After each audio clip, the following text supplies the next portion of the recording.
Maybe I'm moving to Saturn. Shout to SZA. Listen. Been hearing a lot of you guys tell me, not making good money, I'm not making good money, saturation. And this video is two-part because there are people that are sending me emails talking about in certain parts of the country where they live, they're seeing more orders and they're seeing less people on bikes and mopeds because some people are afraid to go out and work. And a lot of the news right now is the whole Doge thing. And I'm not educated on it. I'm not a economist. I'm not going to get into that. But I'm starting to hear and see people that I know, they're losing jobs. They're losing jobs. They're afraid that they might lose their job. They've lost their job.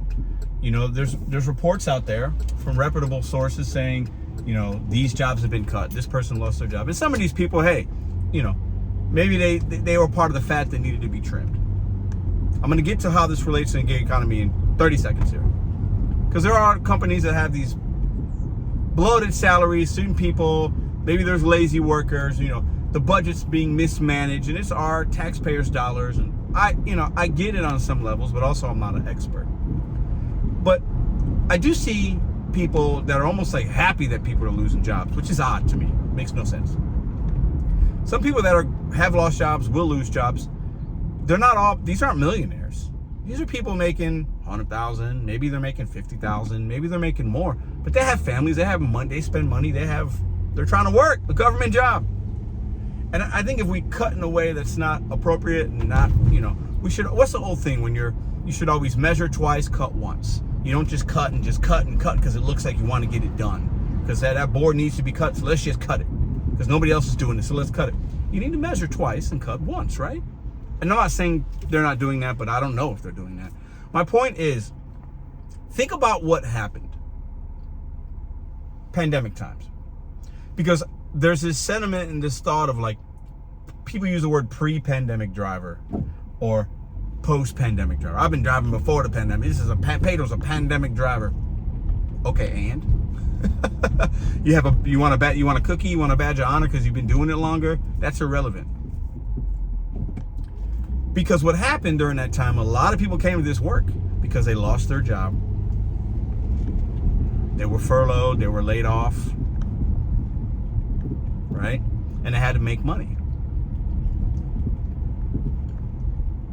They thought about how to make money differently. A lot of places can't hire, and that's part of the reason. People looked at their life and said, I think I could do this, I think I could do that, maybe I could bet on me, maybe.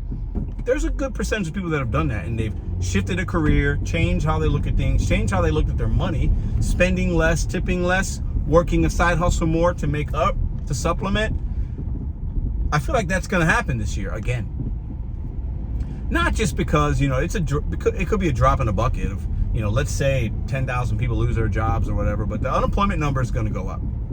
Based on things I've heard, it's going to go up. Unemployment goes up, people are going to come to these jobs. And some people might say, well, it might balance out, Pedro, because people that had the fraudulent accounts, Walmart Spark and Uber and DoorDash are doing a better job, Instacart, of facial recognition and verifying accounts. Could be true. It could be just a swap. More people coming in because they need to for various reasons. Inflation is continuing to go up. It's not going down. The cost of things is going to go up. That will continue. People will lose jobs. Rent in most cities is going to continue to go up. Your rent was $1,200 4 years ago. Now it's $1,600, but you're really not making much more money. That $400 is a lot of money to most. The average American, that's a huge amount of money. $400 a month can make or break. Can you afford to do the little extra things to put away or not pay a bill? I mean, come on. $400 to a lot of people is a lot of money, especially if you're doing this. Especially if you're coming from a job making $50,000, $60,000, $70,000 a year. $400 is a lot of money. So we're going to see an influx of new people into this gig economy workforce. With that, the people that might have had discretionary extra money, they were working, they ordered out, they went out to eat, they had groceries delivered. Are they going to not be able to do that as much? Are they going to look at the fees and the tipping and say, I can't afford this now, I'm tightening the belt buckle? I think we've all been there at some point. I've had times in my life I tightened the belt buckle. Times I tell Madison, hey, let's not spend this week. Let's do this, let's do that. That's what responsible people with money do. You have to do that. So 2025, with these impending job cuts and the unemployment and this and that, what's that going to do? With people being deported or not, and facial recognition and all this stuff, what's that going to do to the work that we do? That's what this short video is about. I'm going to ask you guys. A lot of you guys are way more educated, smarter, and knowledgeable about this than I am. And I want to use this platform to open it up in the comment section. Are you concerned? Do you have pause? Will this force you to work more, less? Has anybody has a government worker, federal worker been impacted yet? Have they lost their job? Are they sending those emails that Elon Musk wants to know? What are the 5 things you do in your job? Like, what? There are a lot of people that are panicking. There's enough. What will that do? Are we impacted in any way? In the ways that I said? Will that bring more of a workforce doing this job? Will it cause people to order less and tip less? When people, the factors, those are the 3 factors that make us have a good day or bad day. Simple. Saturation levels, how many people are doing this job? If I go out to work today and there's 20 people in my Walmart, or if there's 10, the likelihood of me making more money if there's only 10 drivers here that are working versus 20 is 2 times. And the other factor obviously is the order volume of people ordering, the demand, and are they tipping? Those are the 3 things. The other little things that the apps might do can be significant, but not most of the time. How will these things and what will 2025 look like for us? That's the question I wanted to ask you guys today. Have a great day. Short video, maybe long, but short. And I'm going to continue to do what I got to do today. Stay positive and control what I can control. That's all I can do. I hope you have a great day. I hope you make good decisions.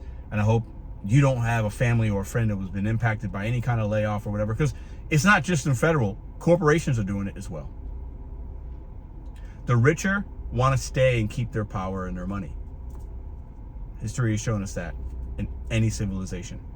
And the way to do that is you cut the little guy, you trim the fat, whether they're lazy or not.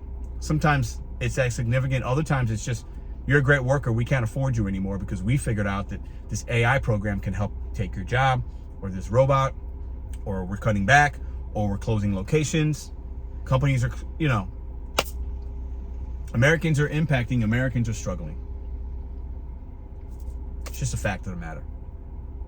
When that happens, will that cause more people to come to this line of work and or also order less? And that impacts you and I on a day-to-day basis. See you in the next video.